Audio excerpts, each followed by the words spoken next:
Red Barn started actually in the fall of 2009, and much smaller scale than what it is today.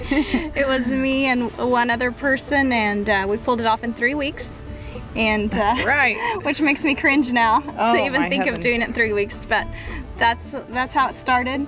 And then laid dormant for a few months, and got a call the summer of 2010 from Kylie about maybe breathing some new life into the idea. Jumping on board. And it just took off from there. That was Kylie and I ended up being the perfect fit, and definitely complement each other in our strengths and weaknesses and our specialties. So it has grown drastically. Yep, and we're still growing.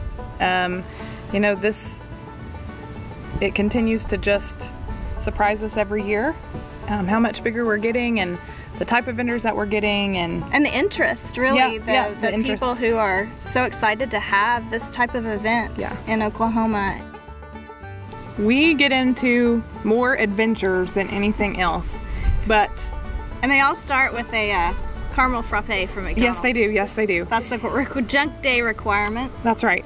Most of the time, we find whether it's garage sales or stores or antique shops or auctions, and that's where we get a lot of our finds. But every now and again, we come across the opportunity to really go picking, in the true sense of the word, on abandoned property. And so in this clip, I guess you're gonna see us junking on a piece of property that we had permission to go on.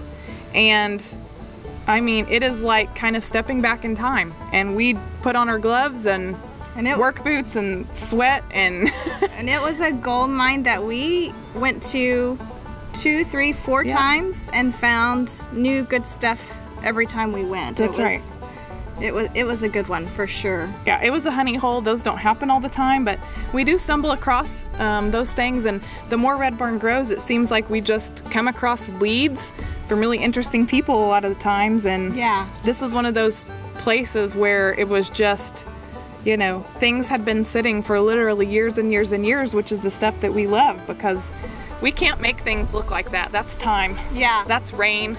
And a lot of the people we get the leads from are just excited that somebody's interested in what they might have, and they're happy to pass it on to somebody who values it. And and we love to be able to tell our clients how we got things, you know, where it came from. We might not have the full story on an item, but it's like, wow, this came off of, you know, a place maybe that somebody knew about or somebody grew up in, and that just connects our customers to what we're selling. And that's really, I think, the bottom line of what we do is the story of the stuff and the story of the people that we meet and the people who pass on their treasures to us. So that's really what it's all about to both of us, I think, is just the stories and connections.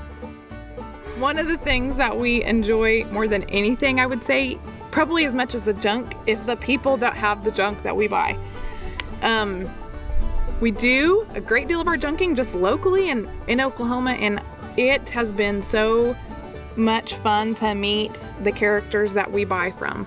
You know, we spend quite a bit of time. We don't want to just buy something off of you and not know the story behind why you have it and even why you live where you live. And so for example, a guy named Dwayne Mosier, goes by Mo, owns a little shop downtown Perkins, and it's a local, but he just has the most interesting finds that really we want to just uncover, and we want people to know that we got him from him. And being there with him is an experience. Oh, just talking to him. And he's a delight. He's fun, and yeah, he's a delight. He loves making deals, and he loves telling stories about where he got something, why he got it, how he got it. The stuff belonged to his father that he has most of it, so he's got a connection there with his father, and he likes to pass on the stories. And we valued that time with him as much as we do, you know, scoring a deal on something. Yeah, and we've met those people all over Oklahoma and a few in Kansas and From Arkansas. Clyde to Dexter to, Dexter I mean, we and just, Sapulpa and Clyde and Hominy, and we've just met people all over who